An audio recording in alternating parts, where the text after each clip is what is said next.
Hi there, friends. I hope that you're having a great day.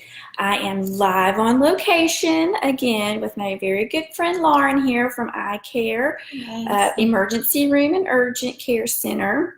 So she and I are going to have a little chat today about the ways that iCare can serve your family that's a little bit different from some of the other freestanding facilities. I've got my cheat sheet. So if I'm looking down, you know what I'm doing. Hi, friends. Some friends are joining. Hi. Welcome. Yay, people. Okay. So we are going to start off with you telling, first of all, y'all, we're in the trauma room. I am in the trauma room. Yes. Can everybody say a little prayer right now that no traumas come in because then I will have a trauma.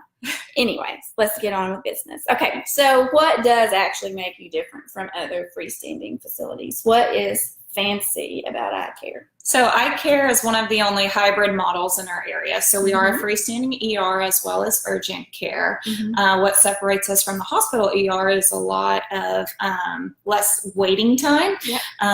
You go to a hospital ER, it might be several hours before you even get back to a room, then another several hours to get your treatments done, another several hours to get the results. So usually it's a 6 to 8 hour process at the hospital, whereas our ERs are seen out the door within about an hour and a half to 2 hours. Sure. And we're pulling you back right away because we know if you're having an emergency, if your loved ones have an emergency, the worst thing someone could tell you is, I'm sorry, we'll get to you in a couple hours. We're going to be pulling you back right away, usually before you even fill out all of your paperwork. We're going to be pulling you back to that triage, get things started, figure out what's going on, and you can actually start seeing a nurse and doctor right away. Okay, super.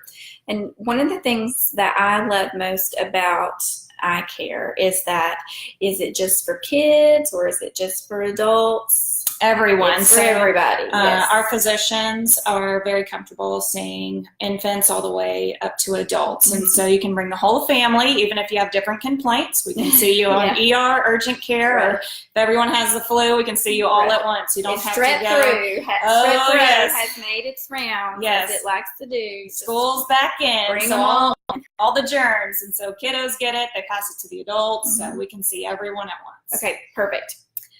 Okay, so another thing I know that kind of makes you a little bit different is that you have actual physicians on site, right? Correct. So some of the urgent cares have what's called mid-levels, which are nurse practitioners and physician assistant. Great. Yeah. My kids see them. I mean, very, very good. But if you're having an emergency, sometimes people want to see an actual ER physician, which a lot of these freestandings don't always have. Right. They might have family practice physicians, and so if you're in kind of a life or death emergency, you want someone that's comfortable taking care of those things or taking care of those traumas. And so everyone at our facility is emergency board certified, which means that they've done their residency, they've done their experience, and they've actually applied to the American Board of Emergency Medicine, taking extra tests to get certified in their field. So they have lots of experience, very comfortable taking care of kiddos and every disease process. Perfect. Yeah, that's great because I know sometimes even when you go to an ER, if maybe you're not quite emergency level, like it is a strep throat or an influenza, you do end up like waiting for a long time. But here y'all can tackle both things and one's not prioritize over the other because you have services for both. Right. Everyone's going to be checked in the same. They're going to be triaged by that ER physician, whether they're an urgent care complaint or an ER. Okay, so let's kind of talk about maybe a little bit, even try to make it clear for our friends. Hi, friends. Like what types of things you do see here? Like what all are your services from this to this? What do we got? So we pretty much can handle anything that walks through our doors. We see minor complaints all the way up to life-threatening emergencies and injuries. A lot of our urgent care complaints are earaches, sore throats, coughs, congestion, minor asthma attacks, medication refills. We're doing our school physicals right now. Schools are getting back in, and so $20 for school physicals and no appointments needed. You just walk in, get your physical, get on the road. What about vaccinations? Do y'all do like preventative things with vaccinations as well? So we do flu shots, we do tetanus, and we do TB. We don't do a lot of the infant preventative vaccines, but pretty much everything else we can. So we can come get a flu shot. Yes. Because it is about to be that season. They're pre-ordered. They're on their way. We will let you know once they arrive. But flu's coming soon. So we're prepared. Flu is coming. Yes. Get your shots. Yes. Okay. All right. So let's talk about the process a little bit. So what happens when a patient walks in? So when a patient walks in, they're going to be greeted by our front office registrar. We're going to, ask them how can we help them today, what their chief complaint is, if they've ever been here before. If you are a repeat patient, it's very fast. We're printing out your face sheet saying, is everything the same? Yes. And so it's a very quick process to get in. Even if you haven't been here before, it's very quick. We take an ID, an insurance card, get you in, and the front office is letting the nurse know that we have a new patient and what your complaint is, and we're pulling you back before you even fill out your one-page paper. Okay. So it's not a several-page process, whereas other facilities, sometimes you're going through these papers and you're like, is it ever going to end? So we've tried to streamline it and make it kind of short and concise, exactly what we need. Good. Okay, so what about, like, if you have an emergency versus you're just wanting to get your ears checked or a throat check, do you come to the same place? Do you go in different doors? So everyone comes through the front door. Our front office registrars have worked in hospital ERs as well, and so they've been kind of trained and educated on what needs to be coming back right away, looking at a patient. They're in a lot of distress, chest pain, shortness of breath, feel like they might be having a stroke. They're going to be letting the nurse know. The nurse is also sitting at the nurse's station with a camera. We can see everyone walking in. We can hear, it's a smaller facility, so we can hear those patients coming in. And so usually they're right behind the front office listening as you're checking in. So they're ready to go. To assist. And in that situation, we'll pull you directly back and worry about paperwork in just a moment and definitely just get you treated. Okay, perfect. All right, so next question, I know it's a big one. How does paying for services, insurance, billing, how does that work with y'all? What's a little different? That's always a big concern. And so I know these freestanding ERs sometimes get a bad rap that they're more expensive. You're going to be shocked with this huge bill. Not here at iCare. We try and be really upfront with all of our patients. If you're going to be urgent care services, this is how much your copay is. This is how much your billing possibly could be. Same with our emergency room sides. And we try and work with all of our patients because you don't always wake up that morning and know you're going to have an emergency. Exactly. So we're willing to work with our patients a lot on billing process. And we take all major private insurances at this time, and we're willing to work with anyone. Perfect. Okay. Well, you kind of answered my next question. I was asking sort of about insurance, but what if, like, you don't have your insurance or iCare is considered out of network? Y'all still have ways that you can. Correct. So we do self-pay options for both urgent care and ER, and it depends on what your chief complaint is and how many resources are going to be needed. And so we explain the tier system to you up front. If you decide, I can't afford that today, or I didn't think I was going to be ER, I thought I was just going to be urgent care, you definitely have your right to a medical screening exam. And so you can see that doctor, you can get your vitals checked. He can kind of give recommendations on what he thinks is needed, if he feels like this is life-threatening or not. And you have that own peace of mind to make that decision if you do want to stay. To know what would be better. Correct. That's great. Yes. That's very helpful. Yes.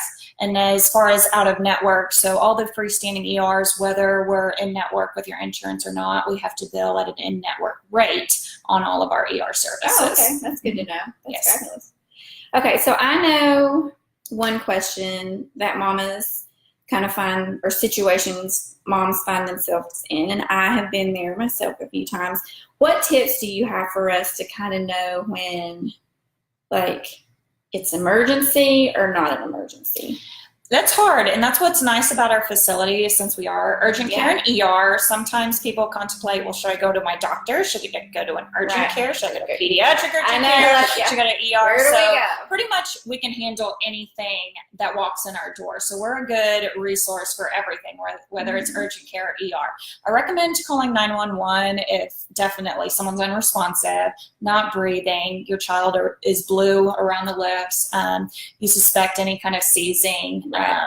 those things I would definitely recommend calling 911. But anything else, yes, you need in-home attention. Correct. Anything else, if you feel comfortable, right. That's what we always worry about. People want to jump in the car and rush to an ER. I definitely don't want anyone to be unsafe. So if you don't feel comfortable driving your child or your family member to the ER, you can always call 911. I've always kind of followed the rule too, and this may be horrible advice I'm about to give. She can totally shut me down. Oh goodness. Yeah, but like if the kiddo can't sit in the car with like the seatbelt on and you can get there, then it's probably not a good idea. Like probably not. If they're slumping over or you feel like they're gonna, vomit and gag on themselves. If they're so sick or you can or their arm won't go through the thing because it's broken, Yes. If you can't get there safely, don't try it. Yes. Okay. So let's see. Do we have any questions? We kind of talked about that. What circumstances should I go straight to a hospital ER instead of your facility? And really, y'all can handle a lot of the we're in the trauma room. So there's not too much that y'all. If you'd probably need blood products. That's one thing that we don't do here is do IV transfusions. We can do the initial blood work and tell you if you would require a blood transfusion, and then we would transfer you. If you're having an active heart attack or stroke, we can still do all the initial treatments, but we would then transfer you to a hospital for more long-term care. Correct. Because you'll be admitted. You're going to be admitted for that. Correct. But still, those same symptoms could be a lot of other things besides heart attack and stroke. And so we might be able to treat you faster, get you in and out faster, or directly over to a hospital. If you go through a ER at a hospital, you're going to have several hour wait time. Even if you're having something that might require you to be admitted, we can actually admit you directly from our ER to a hospital. So you skip the whole several hours in the ER. We're not going to transfer you just to another ER because we've already provided all those same services. So we can actually talk to a physician, talk to the administration at the hospital, and actually get you a room in the hospital without skipping that ER. So you kind of get to have your triage more quickly here and getting stabilized with treatments and stuff. Correctly, your IV quicker, your fluids, your medicines, start feeling a little more comfortable, usually before you would have been brought back to a room. Right. Okay. Now, a little bird told me, do y'all have any specials on physicals or flu vaccines when they come? We do. For our friends at $20 is the magic number. So $20 for school physicals, and then $20 for our flu shots. Or a lot of insurance carriers will actually provide this as part of your preventative treatment. And so then it's free. You just come in and show your insurance and get your flu shot and get out the door. And like I said, time is what separates us from these other facilities. And we live in a world that we don't have time to wait for 6, 8, 10 hours to get something done. We need it quick. We need to get on to work. We need to get on with the rest of our life, picking up kiddos from school and dance and soccer and all sorts of things. So we want to get you in and out as quick as possible. Super. Okay, well, tell our friends where y'all are located and maybe where they can find you online. Okay, so iCare Emergency and Urgent Care. We're off of Sycamore School Road and Chisholm Trail, 5500 Sycamore School Road in Fort Worth, Texas. And you can also check us out on our website, www.icare-er.com. Like us on Facebook. Check out our Facebook page too. We're also always posting, cool, informative stuff about kiddos or meals or healthy choices, and so definitely check us out. Well, thanks for chatting with us in the trauma room. All right. We'll see you later. Bye.